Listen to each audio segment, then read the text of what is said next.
forks were made of bronze also, and they were used to arrange the sacrifice on the fire. And maybe to turn it from time to time so that it burns up, through and through, much in the way that we would use a fork on a barbecue today. Then there were fire pans. These were also called censers. These fire pans were used to carry the fire for the altar. It was with fire pans like these that those two guys, Nadab and Abihu, offered profane fire before the Lord. They basically attempted to please the Lord in a way that He had not commanded them to do. Some people think that serving God is like Burger King, that you can have it your way, But we can't have it our way, nor should we want to have it our way. It's always our way that gets us into trouble.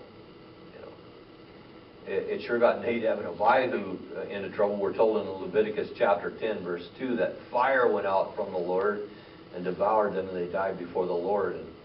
And then Proverbs chapter 14, verse 12 says, "There is a way that seems right to man, but its end is the way of death." So we need to make sure that we are doing things God's way. He looked at Nadab and Abihu and said, "You're fired." That's priest. Hey, let's take 10 minutes and come back at 7:15, shall we? Aaron and his sons, saying, "This is the law of the burnt offering. The burnt offering shall be upon the hearth upon the altar all night until morning, and the fire of the altar shall be kept burning on it. And the priest shall put on his linen garment and his linen trousers he shall put on his body, and take up the ashes of the burnt offering which the fire has consumed on the altar, and he shall put them beside the altar. Then he shall take off his garments, put on other garments, and carry the ashes outside the camp to a clean place." So that's where that scripture is found. That is Leviticus chapter 6, verses 9 through 11. Then we read in Numbers chapter 19, verse 9, "A man who is clean shall gather up the ashes of the heifer and store them outside the camp in a clean place, and they shall be kept for the congregation of the children of Israel for the water of purification.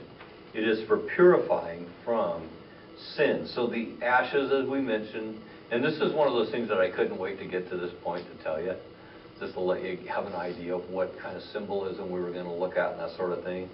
The ashes were symbolic of the body of Christ. They were evidence that a sacrifice had been made, just as his body was, taken to a clean place, just as his body was, cleansed from sin, just as Jesus did once he was raised on the third day.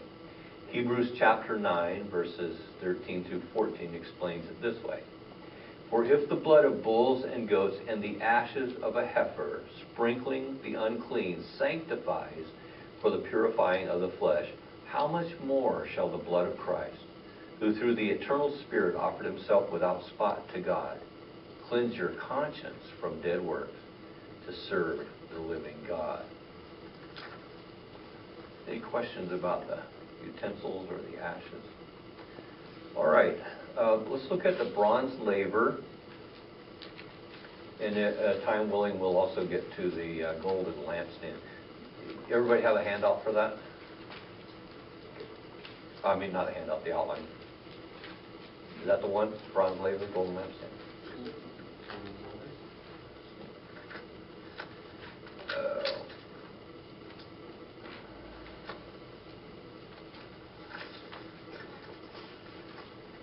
This is the one I had to do over because I had a malfunction with my notes. That happens sometimes. I'm flipping it in and out of my notebook all the time. The bronze laver is one of two pieces of furniture in the tabernacle for which we are not given the measurements. It would seem that it would have to be small enough to be carried by fewer than 4 men, or not more than 4 men, or maybe fewer than 4, since it never says anything about poles. The carrying of it never required poles. On the other hand, it would have needed to be large enough for the priest to have washed their hands and their feet with the water from it. Now there's some controversy amongst those who study typology as to whether the priest washed in the laver or with water from the laver. In fact, it'll vary from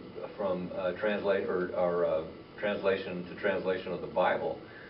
Some will say that they washed in water from the laver. But at any rate, we'll discuss the washing later on. Laver is an English word that originated from a Latin word that means to wash laundry, or and actually lavatory came from the same word. Lavar means to wash in Spanish, and that's almost straight from the Latin. It's used to translate the original Hebrew word in the scriptures, kior, which meant a cauldron or a wash bowl. We call it a basin today. In fact, some translations call it a basin. It was a name that was given to the large water-filled basin that the Levite priests used to wash their hands and their feet before entering the tabernacle. The laver was made of bronze. You may remember that Moses had instructed the children of Israel just before they left Egypt to ask for certain things from the Egyptians. Exodus chapter 12,